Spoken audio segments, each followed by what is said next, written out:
All right, thank you so much. Let me bring up the presentation here.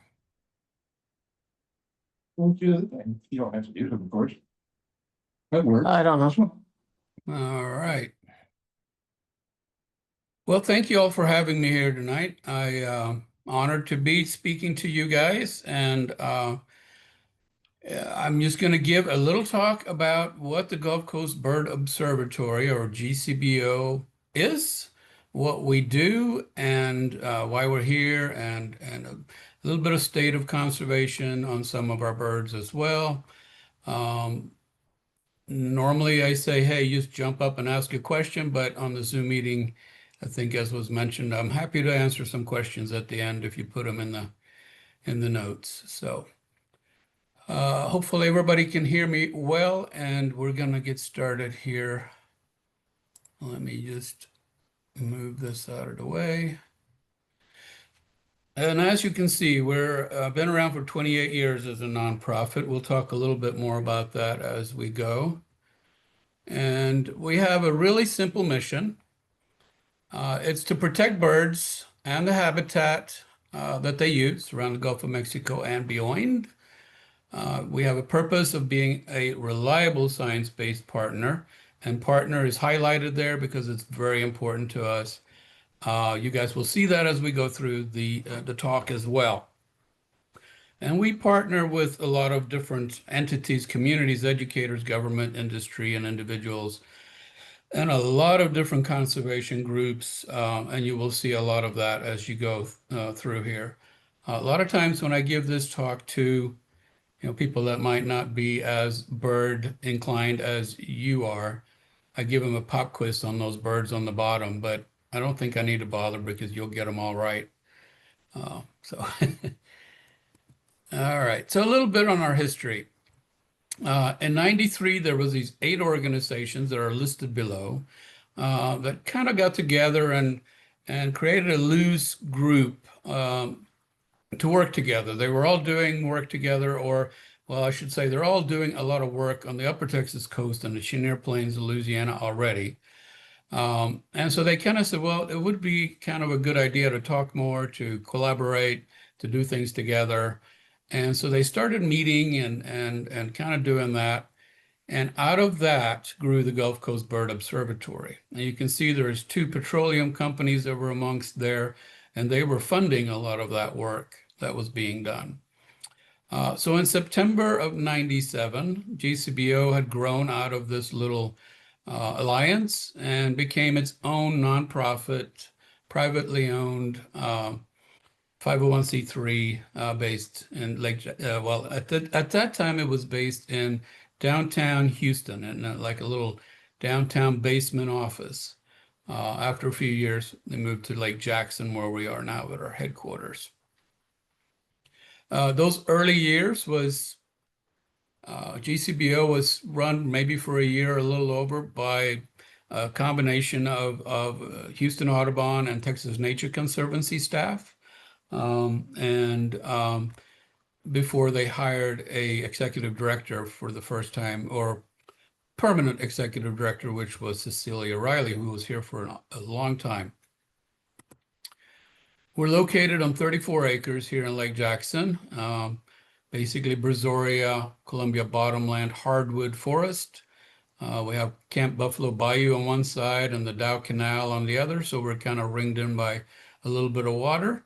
And this property was donated to GCBO in '99 by Dow Chemical Company.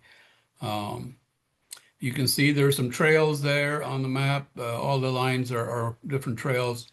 We are open for visitation, to walk our trails, or just come and hang out or whatever, Monday through Friday, 8:30 to 4:30. So we're not necessarily, our headquarters is not necessarily a destination, although you're most welcome to come bird on those hours that we are here. It is our headquarters for our conservation work. We tend to accomplish our mission by a 3-pronged approach: scientific research, land protection, and education and outreach. And we're going to talk a little bit about each one of those as we go. And we'll start with research. one of the things I want to preface this by is we don't necessarily fix things in nature. If there is conservation issues that needs to be addressed and fixed, that's not our job per se. We work to find out what those issues are. So our research in the field will basically find out how are the birds doing, how is the habitat doing, does anything need to be done, and then that is passed on to those groups that can do something. It might be U.S. Fish and Wildlife or Texas Parks and Wildlife or Coastal Bend Bay and Estuaries, anybody that can actually work on the issue at hand. And it might be a government entity or it might be a nonprofit organization. So that is what our basis of our research is for. Someone needs to figure out what's happening out there. This is just a long list of mainly programs that are still going on or have just finished. Some of them no longer. They are finished and done. But this is just a short list of all the different programming that we've done over the years, to be honest. And we're going to talk about a few of these. Not all of these would be here till midnight or better. So one of our biggest programs, or flagship programs, I guess you could say, is the American Oyster Catcher project. And I believe we're in our 14th or 15th year of studying, I think it's 15, studying the American oyster catcher on the Texas coast, mainly on the upper and mid coast of Texas, but we have partners throughout that also work with us to do some of this work. Not a lot of conservation organizations have been working on oyster catchers in Texas. Matter of fact, when we started, very little was known. And one of the first things we wanted to figure out was where do they go in the winter? They nest out on spoil islands and oyster reefs out in the bays and in the intercoastal area, and nobody really knew for sure where they headed to in the winter. And it didn't take that long for us to figure out they don't go very far. They basically go from the islands where they nest to the mainland beaches where they hang out, oftentimes in small groups all winter long. And they might not move very far. They might stay here in Brazoria County. They might be in Matagorda or San Antonio Bay, maybe as far down as the Corpus, up into Galveston Bay area. And so depending on where they are nesting within this region, they don't move very far from there. They just move basically across the water to a beach somewhere. After that, we continue to basically start in looking at nest success and how are they doing in the environment. And the last 15 years, that's what we've been dedicating our time to do. We're going to be doing a more in-depth study on their movements in winter. We'll be putting transmitters on them, which we actually tried in the beginning, but I'll talk more about that. Didn't work so well. But what we've been finding is that these birds are having a really rough time with their nesting success. The islands that they're on are small, sandy, muddy spoil islands that were built by the Corps of the Engineer, or I shouldn't say built, they were dumped there when they built the intercoastal waterway. So all that muck that needed to be dug out was just dumped along the intercoastal or out in the bay and became little islands. Well, a lot of birds took those islands and turned them into homes, so to speak. And then also the oyster reefs that they're using. And unfortunately, the spoil islands are disappearing. They're being eroded. They are going underwater with sea level rise. Intensity and frequency of major storms are washing them away. And as the birds are nesting, it doesn't take much for a washover to roll away the eggs into the ocean, or even the young, the chicks, when they're born, will sometimes perish during these flooding events that you didn't really think about flooding events out in the bay, but there is. So they're having a tough time. Bays where we used to see maybe 10 or 12 pairs are down to 2 pairs, maybe even 1 pair. So in that amount of time, we've lost a large number of breeding pairs here. So 15 years, and now instead of 12 pairs, there might be 2 pair. So it's quite a significant number. So something needs to be done about that. And this is one of the species that we have taken a little bit different approach to our mission and saying that, okay, we're so invested in this, we're going to try to help those people that are trying to build a better world for these guys. And there are several groups that are right now building bird islands, and some of them specifically, like Galveston Bay Estuaries or Foundation is building islands just for oyster catchers in Galveston Bay. And we will be monitoring those for long term to see how those islands work and see how the birds take onto those islands. Um, it's a little bit of, um, well, basically, we're not sure how they will take on to these new islands. And so studying them long term to see what they do is very important for us to do. And I have a feeling they will take really well to them, but we will see, hopefully. So here is Dr. Sue Heath, who recently retired from GCBO. Sue ran, many of you probably know Sue. She ran our conservation research programs for many years. And that day she happened to catch triplets, 3 chicks off of one nest or one island from one brood. And you can see there the red and white bands on there. If you look kind of towards the foot that's in the lower left, you'll see a silver band, and that's the federal band that all birds get when they're banded. That's basically their social security number that we can identify them by. And the reason we put these other tags, one on each bird, or sometimes 2 on each bird, is so that we can see these birds from a distance without having to catch them again. So if we're going to study these birds or follow them around for the rest of their lives, they need to be easy to see without us trying to catch them over and over and over again. For one thing, eventually they're not going to let us catch them anymore. And number 2, they don't need that stress. So we were able to use cameras or scopes or binoculars, depending on the distance, to read these, and then we know which bird it is and when it was born, where it was born. And we basically follow them and in their life cycle, and who do they pair up with, who do they mate with, what islands do they use, and all that data is used to figure out what's going on out there. I know Sue was really happy that day when she caught those 3. It's quite a feat because they're all going to run a different direction. So, and hopefully, here they are. This is a small oyster reef that used to be a lot bigger, and there used to actually be a pair of oyster catchers nesting on that island, believe it or not. But it has become so small that they just no longer can use it.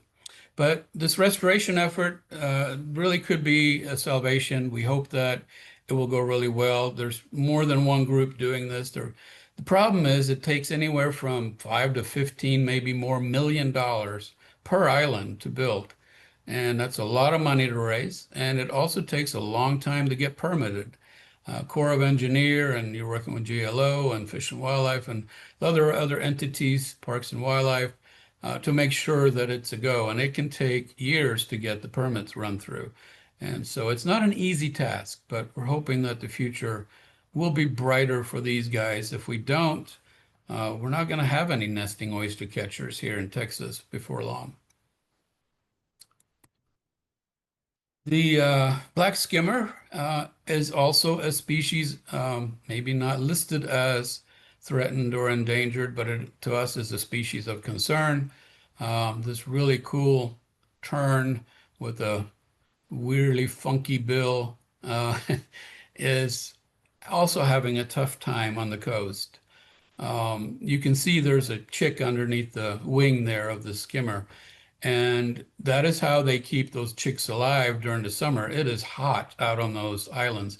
They also nest out on islands that have a lot of shell deposit on them. They don't like vegetation. They will nest on beaches, mainland beaches, but the problem is the number of vehicles, number of people, number of loose dogs. A lot of these colonies are easily spooked away by people. and that is their biggest concern. When they're nesting on islands, you think, well, that's a lot better, and yes, it is, but there's a lot of people that don't realize it, but they're out fishing. They might just pull their boat in on that island for a few moments even, but once those parents leave the nest, it only takes a few moments for that egg to roast in the Texas sun, and chicks as well, but also the laughing gulls will move right in if there's young there. So the parents can't protect their eggs or their young because they're afraid of the people on the island. And it's become a really big issue. We just came back from a meeting in Austin with Texas Parks and Wildlife.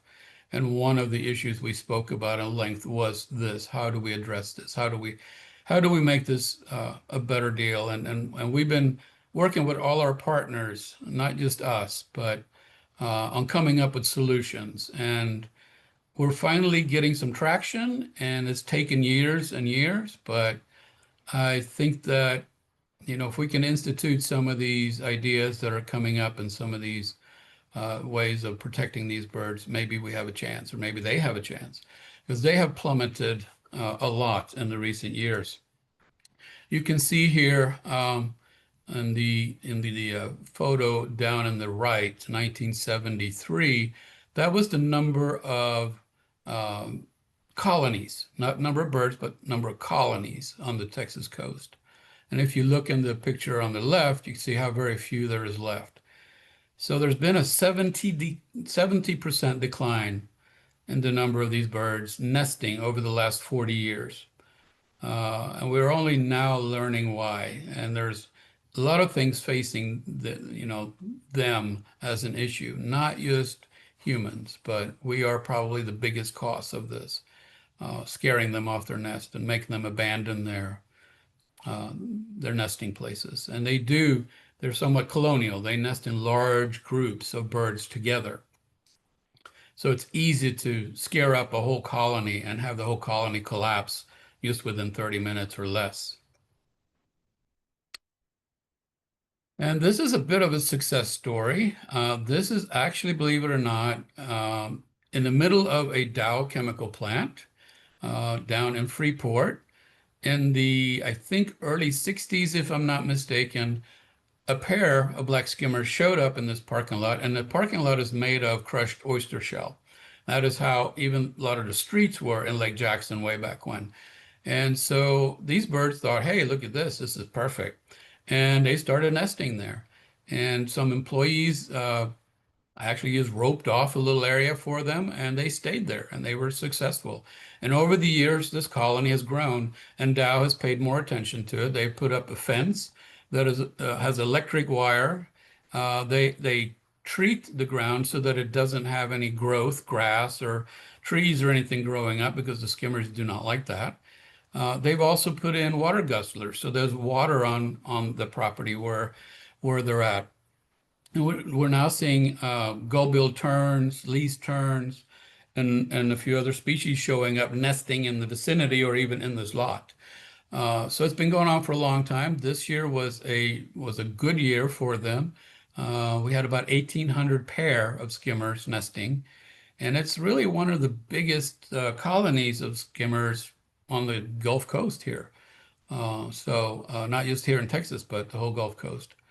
And so we monitor these birds at least once a week. We go out, we have permission to enter the Dow property, and we do adult counts, pair counts, we do nest counts. And at the end, we normally band a few skimmers to try to track them, to try to see where they are going from here. This is one individual that we had a tag put on it. And this male skimmer traveled daily, and these little lines are daily travel lines of feeding. And you can see where well, you might not be quite as familiar with this map as I am, but kind of in the middle there where all those lines go together, that's the Dow plant in Freeport. That's where, the birds were roosting and nesting. And then each day it would go up. The one that's going kind of up to the right almost went all the way to Galveston Island. The one that kind of went up on a 45-degree by itself there. That passed Lake Jackson where I am, almost all the way to Brazoria and the reservoir, and it followed the river, surely. And then most of the time it was feeding in the marshes down towards Sargent and down to the river mouth there. All those marshlands are highly important, not just for skimmers, but for so many other little birds, rails and sparrows and different things that we don't really realize. Wrens and different species that use these marshes. Most people that are not birders or naturalists have no clue that there's actually birds out in these places. And so they're not not cherished very well, although they should be. But this goes to show you how important these areas are for black skimmers, but also for a lot of other birds. And of course, these marshes are also storm protection. So when we have high rise or when we have storms or a lot of water coming in, they absorb a lot of this. These marshes are very important for that reason as well. So we don't want them to disappear. Oh, well, that's one of our boat out in one of the bays doing some of the research work. And then many of you might have been to Smith Point. We are down in the very bottom left-hand corner of this map, and you have to either go down to Surfside and drive Blue Water Highway all the way over the bridge to Galveston Island, and then take the ferry over to Bolivar and drive Bolivar all the way around up to Smith Point, which takes about 3 hours, 15 minutes from here. Or you have to drive over to Houston and down through Anahuac, and then that takes about 2-ish hours. So it's a bit of a jump for our staff to get there every day. So we don't do that. We have a hawk watcher that's stationed out there August 15th through November 30th, 31st, whatever it is in November. Every day there's someone on that tower counting the raptors. And we normally have 21 species, average 60 to 120,000 birds in a season. And we've been doing that. This is actually our longest research program that GCBO has. This started actually as a volunteer program before we were even formed. So officially it's 28 years in the running, but was going a little bit before that. The importance of hawk watches, many of you probably know, but it'd be really hard to count all these northern breeding species of raptors, say broadwing hawks that are, or any species of raptor that are nesting individually in a huge forest or over millions of acres. But when they're traveling south or north, they normally funnel into areas where you can see an awful lot of them.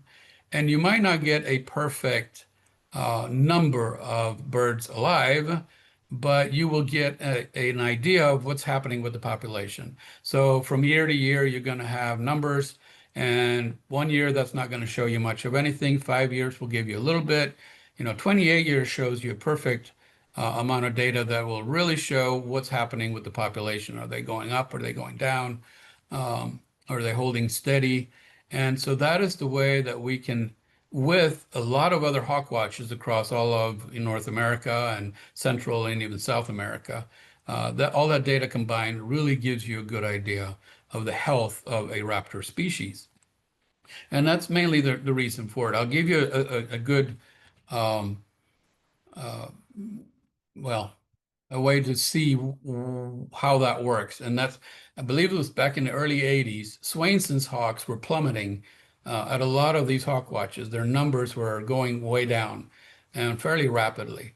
And the hawk watches basically alerted U.S. Fish and Wildlife, who funded a study in the Northwest where a lot of these Swainson's hawks nest out in the grasslands and so forth. And they found that there was a chemical being used to spray grasshoppers, and the birds were eating these grasshoppers and were dying. And so that chemical was eventually done away with, and everybody thought, hey, nature's pretty tough. These birds will come back. But they didn't. So luckily, hawk watches were still looking, and still seeing the numbers going down or at least way low and not coming back up. U.S. Fish and Wildlife really didn't have any more money to do a study, so the lead biologist on that project paid for himself to go to Argentina to study the birds on their winter habitat. And he found, guess what? The company didn't want to dump their chemicals, so they sent them to Argentina. And Argentina was now spraying the grasshoppers, and the birds were dying on their wintering grounds instead of their summer grounds. So once that was all taken care of, Swainson's hawks started rebounding, and they did really well coming back. They are somewhat stable and doing somewhat well. So that is good news. But that is, in essence, what a hawk watch can do for you. I think many of you have seen kettles. This is a kettle of broadwings over Smith Point, broadwing down there in the corner. And these birds have a fascinating migration mechanism. They wait till they feel the warm thermals of rising air in the morning, and those thermals circle up in a circle, and up they go, just riding that thermal. And when they get high enough, they just open their wings and they just glide for the most part until they are low enough again that they need to look for another thermal, and up they go again and onwards. So maybe you can call that lazy, but I call it darn smart. There's a lot of, doesn't take a lot of effort in that migration, and therefore they can go a long ways. Like Swainson's going from northwest United States all the way down to Argentina. They don't like water, and this is why. Most raptors don't go over water because of the thermals are not there. And at Smith Point, it's a really great place because it is a funnel that comes right out to the point. Most of the birds put the brakes on right there because they see the big bay. And so it's a great place to count raptors. Something that at least we didn't used to talk about a lot was Cuba. And I guess you understand why we maybe didn't talk so much about Cuba. We're not supposed to be dealing with Cuba as, United States citizens, which is, to me, a shame. But we, years ago, GCBO, brought over a handful of biologists that wanted to learn how to band, wanted to learn how to run a banding station for migratory species in Cuba. And GCBO trained them and helped them and equipped them. And ever since, there's been a fall banding station in the very very western tip of Cuba. It's only 160 miles from there across to the Yucatan. And as you can see, the Florida Peninsula comes way down towards Cuba, also not very far to fly. So a lot of our eastern species of warblers and everything else come down the East Coast through Florida, jump over to Cuba. A lot of them spend a winter in Cuba, but many of them continue out to the west. Oops, lost my light in here, but I think that's all right. And then they hop across that strait and they go into Yucatan, into Mexico, and continue on south. So Cuba is a super important migratory pathway, and not much was known about this. So this banding station has helped a lot in figuring out what's happening. And not only that, this banding station actually has recorded some species that were not known to come to Cuba. And so it has shed some good light on what's happening there. We are still quietly supporting this banding station. One of these days, maybe you'll see me being arrested, hauled away on the national news, because we are still supporting the Cuban banders in some ways of fashion. So anyhow, I went to Cuba. We've been to Cuba a couple of times, GCBO, that is. I went in 2023 in the fall, and went to the banding station. But we also took some people with us, and we went bird watching for 14 days. We traveled most of Cuba, and it was absolutely amazing. I cannot tell you how wonderful a place it is to bird and to be wonderful, nice people. And anyhow, it's maybe a birding destination that's not going to get you a million birds. There's about 150 species that we got in those 14 days, but we got 18 endemics, which I thought was pretty good. There's only 20 or 21, but the other two are thought, at least one is thought extinct. The other two are like, you can spend months and months and months and never see them. They also do a bit of a hawk watch there. We also worked with them on the hawk watch. And then one of our big research programs is MODIS. MODIS is a Latin word, stands for movement. It was initiated by Birds Canada, and it's basically a receiving tower, and you equip like this red knot at the bottom here with a small nano tag on its back, and that emits a signal that only that bird emits, so we know exactly which bird it is when it is within a 15-mile circle of this tower. So in migration, this is a wonderful tool to figure out where birds migrate, when birds migrate, what species are coming through. And we are not the only ones doing this. So there is MODIS towers all over. I'll give you an example. Great-cheeked thrush, which winter down around Bogota, Colombia. There is towers on the north coast. Well, there's towers around that area. There's towers on the north coast of South America, up Central America.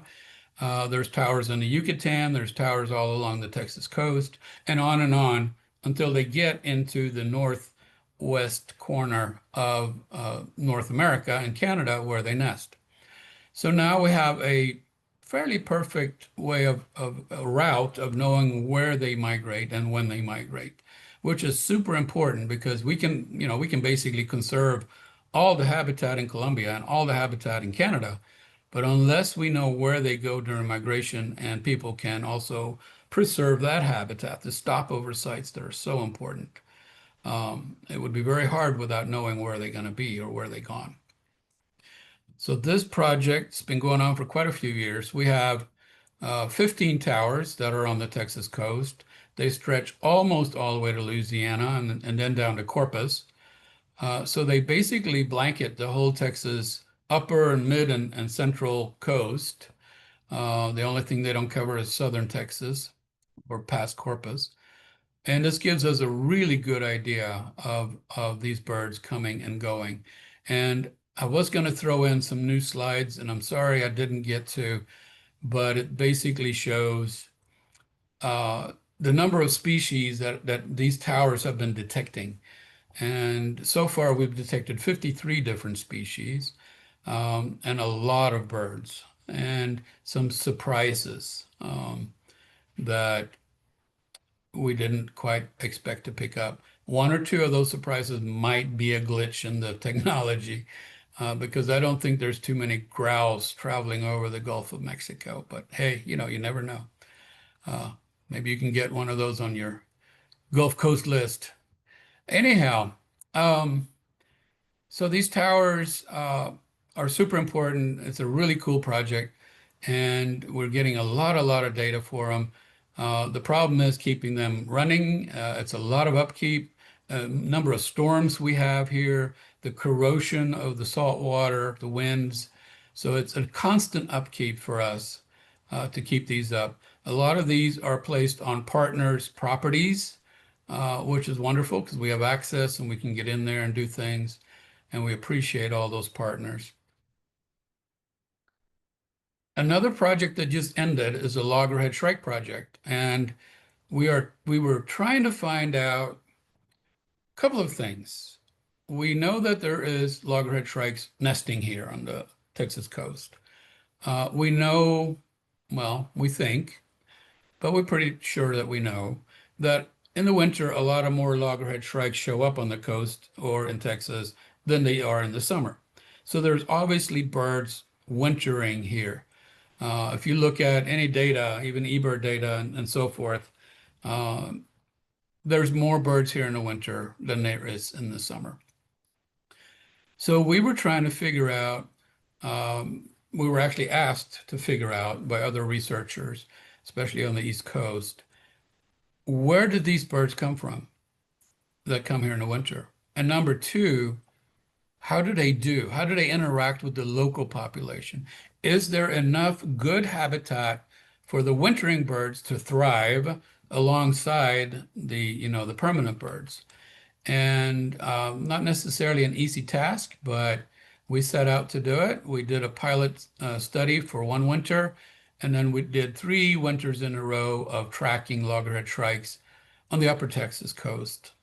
You can see the bird on the sign there. If you look really close, there's an antenna hanging down by its tail. So it has basically a type of modus tag on it. And Mickey there, who's one of our volunteers, was actually a board president of GCBO for a while, is out tracking the territory of this bird and watching for interactions and habitat and how the habitat is. So this went on for basically 4 years. And the way that you can figure out where they're from is pretty fascinating to me. So we would have to take a feather sample, blood sample at times of the birds, but especially a feather sample. And there is a whole database with nothing but loggerhead shrikes that show where they were born. And how can you do that? How do you know where they were born? Well, we asked them, right? Pretty simple. Hey, where you been? Where are you from? But basically, you have to take, the DNA, certain other aspects from this bird makeup. And from that can be discerned where these birds were born, because what they ate as a youngster is imprinted within them. And that is what is in the database. So we know that a bird if it was from North Carolina per se, because of what it ate as a young bird. And so there's samples from most states, and so we can figure out where they're from. When we finally got all the data and all the work was done and all the lab work, which is a lot and costs a lot, was done, we were kind of flabbergasted. We didn't expect what we found. Out of the 25 or 30 birds, only one showed to be from outside Texas, which we're like, we know that there's more birds here in the winter. How can this be? We kind of questioned the work. We questioned a little bit of everything, but basically it most likely boils down to that our birds on the upper Texas coast are short-term migrants from northern Texas, the Panhandle, northeast, an area, maybe the west, and areas like that. And so they never really leave the state. They come from within the state. And the one bird that didn't was from the East Coast. So we're left with thinking about this, and basically the state of Texas is so big that this data that is in the computers was never broken down by region. It's just basically a state sample. And so we're thinking in the future, maybe we want to get enough partners across the state that we can have this expanded upon and figure out where these birds in Texas are actually coming from and how they're doing there. And so this project might be extended in some fashion in the future if we can find funding for that. But it's just really fascinating what we learn. There's so little we can know. Here we're certain we were going to find birds from, way up north somewhere, and we didn't. But that in itself is good data. And ongoing, actually 2 different programs, the non-breeding and the beach nesting shorebird projects, are long-going projects here at GCBO. And the non-breeding season, which is now to beginning of spring, we basically study piping plovers, snowy plovers, and red knots. And that is to see how they're doing on their habitat, numbers of birds that are returning, and how they're able to live on our beaches, basically. And then the breeding season, which is the rest of the year, we have 4 partners that are all doing the same thing. American Bird Conservancy, us, Houston Audubon, Coastal Bend Bay and Estuaries, and Texas Audubon has joined us recently. So this is a 5 group partnership, and it started more or less when the big oil spill was out in the Gulf. Basically, people said, well, do we have any data? And basically, there was very little. And so there was no way of knowing what damage that did. And so therefore, this program was started, and we've been going full speed ever since on this. We are Matagorda Peninsula, probably 21-mile long peninsula that we basically cover a couple of times a week in the summer and once a week in the winter. Eastern Willet Migration Program was a really cool collaboration with U.S. Fish and Wildlife. We were trying to figure out where eastern willets were wintering. You probably know that there's eastern and western subspecies of willets, and the eastern willets are nesting here in this area, but nobody knew where they went in the winter. So we caught 24 of them.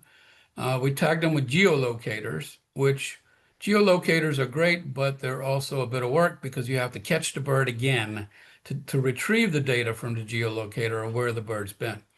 We were only able to retrieve 10 of those, but from that data, we figured out that 2 were on the east coast of Central America, but all the rest were on the west coast of northern South America, so like Ecuador, coastal Ecuador.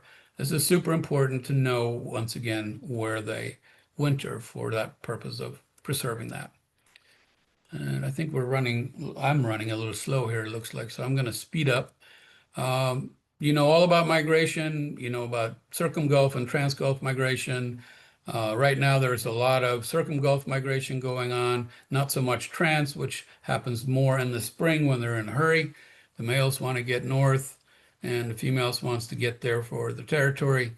What many of you might not realize is why the shark is out there. And I've forgotten which species of shark it is, but basically its migration through the Gulf is timed to the migration of all our birds.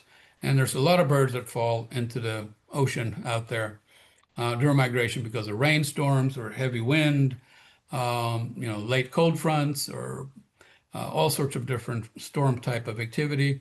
And they'll never make it back out. But these sharks have figured out that they are food. So who would have thought that bird migration and shark migration are intertwined that closely? Pretty much everything in nature. You pull a string in nature, as they say, and something moves somewhere. The other thing about sharks in the Gulf is that when the females have pups, as they're called, when they drop their young, they bring them in, I'm sorry, leopard sharks, I should specify. This is a different species. And there's probably more leopard shark in the Gulf than any other species of shark. So you might want to not go swimming after this, I don't know. But the females bring their young near shore, so close to shore, to eat migratory birds that have fallen into the water. And we know this because of a professor in Louisiana who were catching tiger sharks, pumping their stomachs, and then releasing them unharmed. And there's photos of every kind of warbler and tanager and flycatcher and oriole, everything you can think of in the bellies of those sharks. So it's truly a thing that's tied together in nature. Probably one of our more common or at least visible spring migrant, the hooded warbler. But unfortunately, since the 1970s, we've lost 30% bulk of all bird species if you put them all together. Not 30% of species, but 30% of all birds altogether. So since the 70s, if you extrapolate that, and you go that many years in the future, if we lose another 30%, what are we going to be faced with in the future unless we can do a lot of work and figure out what's going on? Another conservation program is one of our banding programs here on our headquarters property. We do this every first Saturday of the month. And basically, people are allowed to come in. It's no charge. So the third Saturday of every month, we band birds here on the property, and it is a scientific program that tells us how our bird population is doing also how our revegetation program was doing in the beginning. It showed us that it was working, but we've continued this, and it's a great outreach tool as well. A little bit about land protection. I'm going to try to go quickly, and if you need me to cut off, you tell me. We are not a land owning organization. We do own a few properties, but that is not what our main focus is. Basically, our site partner network was started when we first started, and it was a great partnership program that pulled in all these partners around the Gulf, and GCBO opened basically talks with all of them and started sharing, and so that everybody could share data, share work, share maybe equipment, share employees, whatever it was that needed to be shared. And also GCBO, well, basically open communications, but also GCBO was bringing in the tune of $300,000 to $400,000 a year and giving it away to these site partners and helping them establish wetlands or forests, or helping them with an education program, or if they needed to buy a piece of equipment. So we did that for many, many years, but eventually that just became, well, it became too big of a program, and GCBO needed the funding ourselves because we were growing so much. So we could now no longer just be fundraising to give the money away. So that program kind of got mothballed, although you still talk to people and there's still signs out there with the Site Partner Network. So what we do today, we have a land acquisition fund. It helps fund land purchases along the Gulf of Mexico in the U.S., so from Florida through Texas, normally coastal properties, several counties in maybe, but not, into the interior of the states. And basically once a year, we give money away. It works like this. You donate $5 to our LAF, the Land Acquisition Fund. We will put that in a fund, and it is professionally invested by an investment company that only works with nonprofits. So they're really good at what they're doing for us. That money your money earns more money, constantly being rolled back into the fund. So it's always growing. And once a year, we take earnings from that and we give it away. This year, we gave $40,000 to the Houston Audubon Society to help purchase the land up in Bolivar Peninsula that you might have heard of, that they're trying to close on. So that was one. We've given all across in Louisiana and other states and here in Texas for quite a few years now. And then a while later, this gentleman came to us and said, "Hey, I really love your LAF, but why don't you do this in the tropics?" And our board kind of said, "Well, because we don't work in the tropics. We are the Gulf Coast Bird Observatory." And the gentleman was quite persistent, which was good. And he basically said, "There's a lot of money in this that I will give you if you can start up a similar program in Latin America." And so this program was started thanks to this person, and it was named Tropical Forest Forever Fund. And it works the same way. You will donate money to GCBO's Tropical Forest Forever Fund, and it will be invested and will earn money. And once a year, we will give money to an entity in Latin America that is buying land. So that is how we work our land programs now. We have 34 projects that we've given to in 11 different countries, and they're listed there. Each year we try to give to at least one program. Sometimes it's more than one, depending on how, the stocks are doing, so to speak. We've given away almost $1.2 million and helped save almost 36,000 acres over the years. So for a small nonprofit, I think that is fairly impressive. I have to pat ourselves on the back for that. I'm not ashamed of doing that. We're here in Lake Jackson. This is our headquarters. This is what it looks like. We have RV volunteers that stay here. You can see the RV down there. These people live on the property and they give us work in return. Wonderful system. This is some of the 34-acre property here. We also own small property down in Quintana, which is a stopover migratory site. The town of Quintana owns part of the sanctuary, and Cradle of Texas Conservancy owns a part, and we manage all of those. We have a conservation easement on the town's property, so it can never be developed. It's down here in Quintana on the coast, which is about a 20-minute drive from our headquarters. That's a map of our property. Visitors to Quintana in April especially is pretty insane. There's a lot of people that come here. Of course, people bring money, as you know. You bring money when you go birding every time, and spend money in the local economy, which is super important. It's a very small sanctuary, even though we've added to it here recently. So we developed this map of the island of Quintana that shows other birding locations to try to pull the pressure off of our property.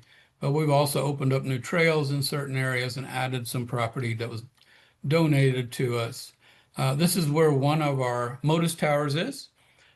This large tower was actually built by the town of Quintana a couple of years back. It's a Hurricane Category 4 tower. It will stand probably when everything else is wiped out. So it was quite the beefy thing. But there is a Modus tower being installed on that tower. You can see it there. Stopover sites, I think you know how important they are. These are habitats located along migration routes. Here in Texas, unfortunately, our coast is being developed so rapidly, and it needs more of these places. So the more we can save of these places, the better. Then we have a small inholding at Smith Point that was deeded to us recently, actually. Our Hawk Watch, as we talked about, is very close to that property. This is where our Hawk Watcher lives during his time there. And that he was living in an RV. That house has recently been remodeled. It does not look quite like that anymore. I need to put a new picture in. And the people that owned this property had a bit of humor, and they named it Michael Hugh Abshire Mosquito Conservancy. And yeah, it has mosquitoes. Real quick about education and outreach. A lot of programming. Our biggest program is Splash, Stop Plastic and Litter Along Shorelines. It was founded with American Bird Conservancy and Black Cat GSI, which is a local GSI company, and GCBO in the early months of 2020. And you all know what happened in 2020, the dreaded COVID. And so that program didn't go very far in the first year or so, but it has really gone far since. Actually, that number, I'm sorry, is an old number. It's now over 65,000 pounds of trash that's been picked up from basically just 2 counties in Texas along the coast.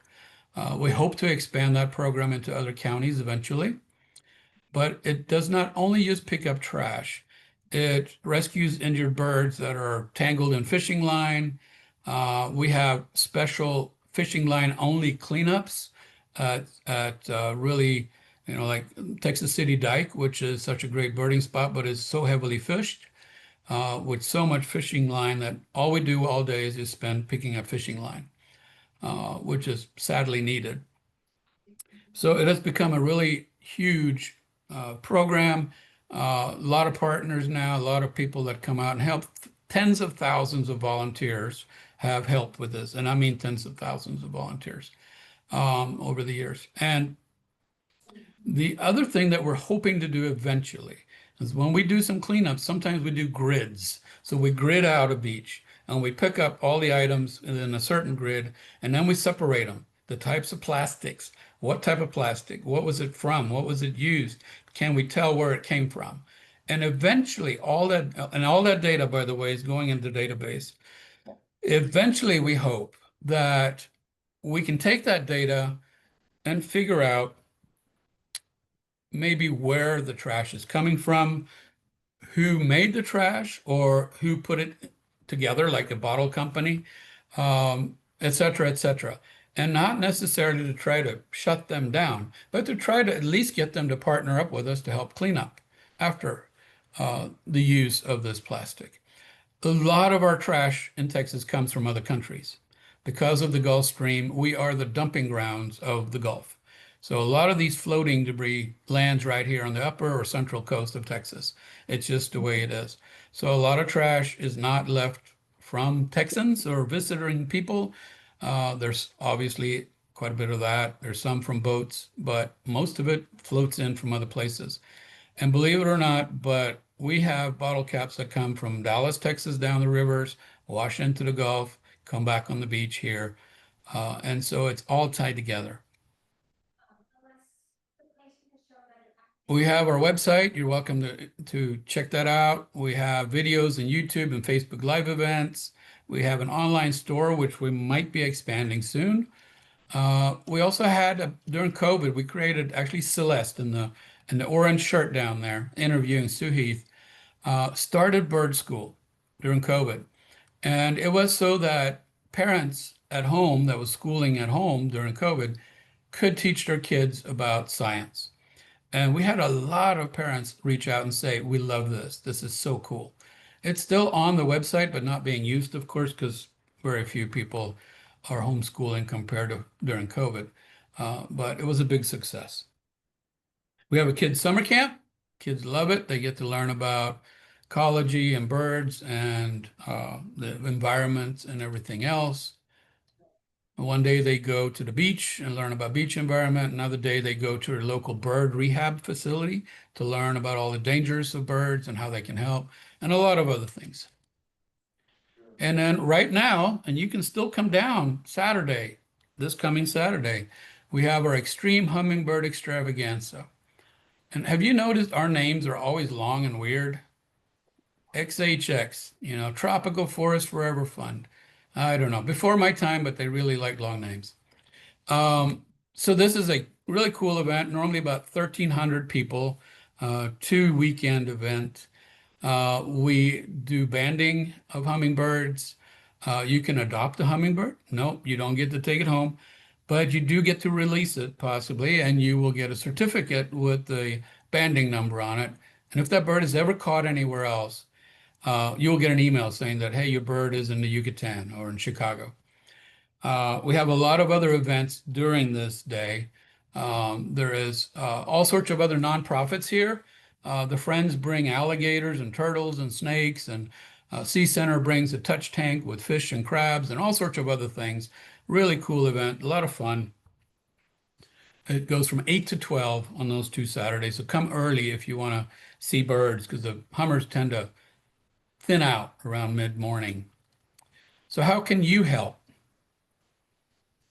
Always need volunteers. Of course, you have a bit of a drive, I realize that, but maybe you're retired, maybe you have an RV, maybe you want to become an RV volunteer here. Or maybe Travis Audubon want to travel to the coast and do a splash cleanup one weekend, or who knows. Also, you can become a member. We can do that online and support GCBO and all the work we do. Always donations, in kind, bird seed, tools, all sorts of different things. If you go online to gcbo.org, you can sign up to our monthly e-news, and in there will be things that we need, of course. Monetary, of course, we can always use more funding, especially in today's world. Corporate support. We have a legacy circle. If you would like to consider GCBO in your will.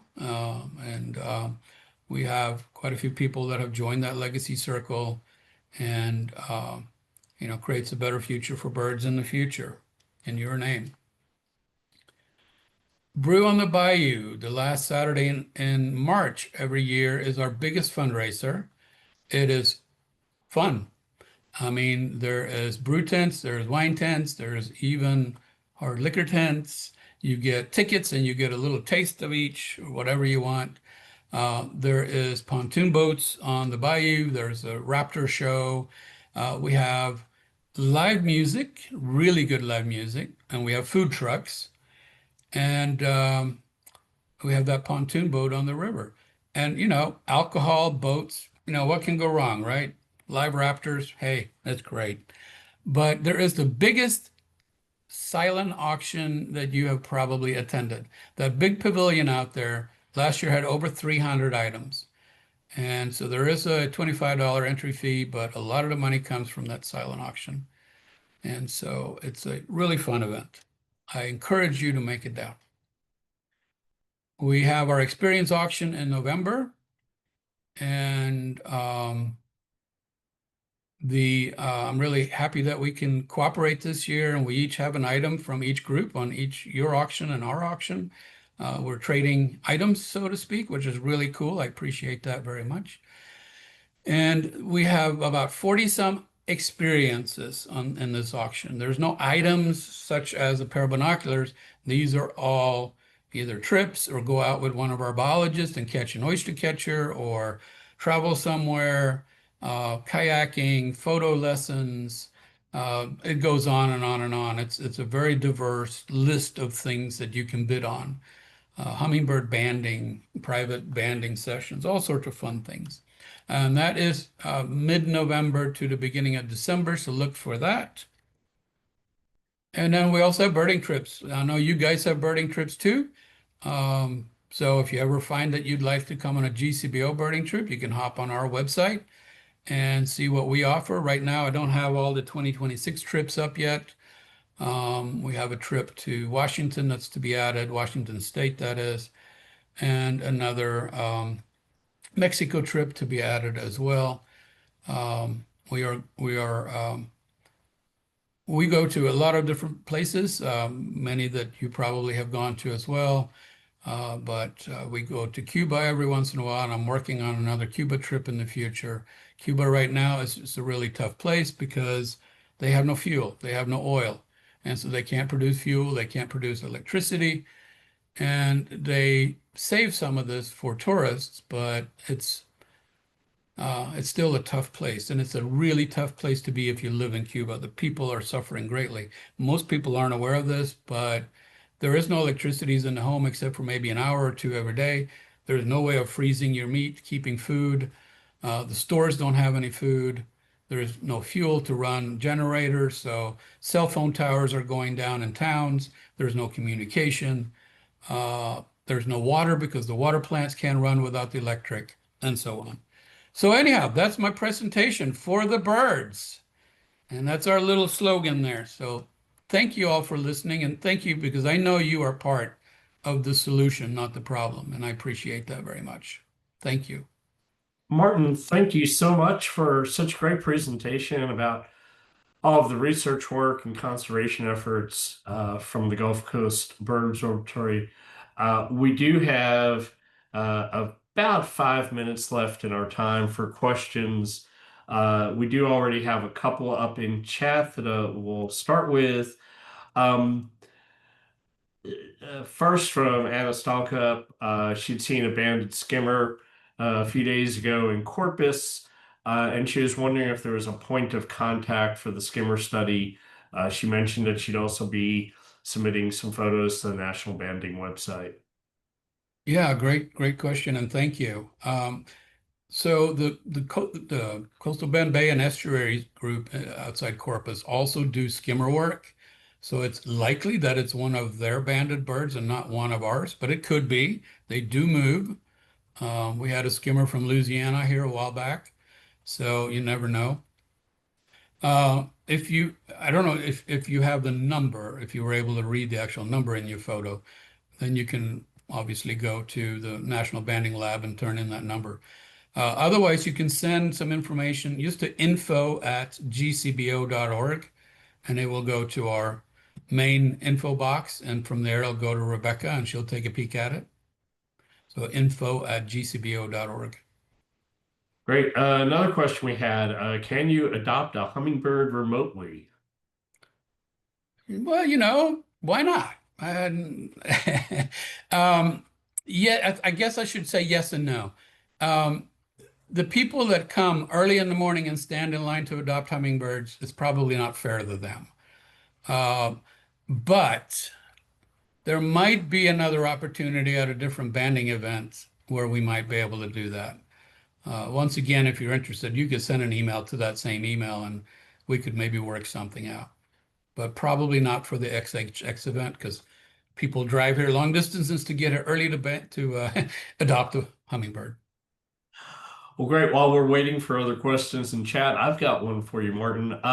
How could you talk a little bit more about how you actually determine which projects you work on and the process for putting a project together? Yeah, and it's not always the same. Many of our projects are brought on by other partners. Say U.S. Fish and Wildlife might ask, hey, we need some work done with this species because we don't know enough. And it might just be that request with no funding. That means that we have to go find funding, which is not always easy. Or it might be a request that comes with funding. It might be a U.S. Fish and Wildlife coastal program project that needs something done. And right now we're going to be working with them on a island restoration project where we're going to be monitoring the island afterward for what species are using it. And that comes with a grant from them. So that's oftentimes what happens, but there's also times that we see a need, that we pick a species that really needs work and we try to find funding for it. And we create the program on paper and then we look for funding. If we get funding, then we flush it out and make it happen. I'd also say it's really impressive how many partners you have and all of the work that you're doing. Another question we've got, why did you choose the cuckoo for your logo? I'm really glad you asked that because I don't know. We had the same discussion with the staff just the last couple of months, actually. I need to do a little research into that. Maybe it was part of what Cecilia and gang did in the very beginning. I assume it was. The cuckoo does breed here, and the cuckoo migrates through here. And so I think that's probably the reason that that was one of the contenders. How it actually got picked, I don't know yet. But I'm actually digging into that as we speak. Um, One of those things where we're maybe looking at rebranding maybe our logo or some of our stuff that we do, as so many groups do. We're coming into our 30th year soon, so there might be some of that. Well, terrific. Well, we are right up at 8:15.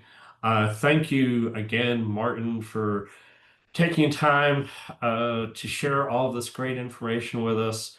Really wonderful. At a time when sometimes we can get a little down about the future of the environment, to see work by groups like the Gulf Coast Bird Observatory, very inspiring, and it sounds like a lot of great stuff that you're doing and ways for folks to be involved. And thanks to everybody for joining us this evening. Kaylee, I don't know if you got anything in closing. No, I don't. I think you covered it. I just want to invite y'all to join us at our next meeting. It is going to be on, oh my gosh, I should know this. On October 18th. There we go. At the same time, same place. So y'all have a wonderful evening, and thank you again, Martin, for being with us this evening. Thank you so much for letting me be there. I really enjoyed it. Thanks a lot. Good night, everybody.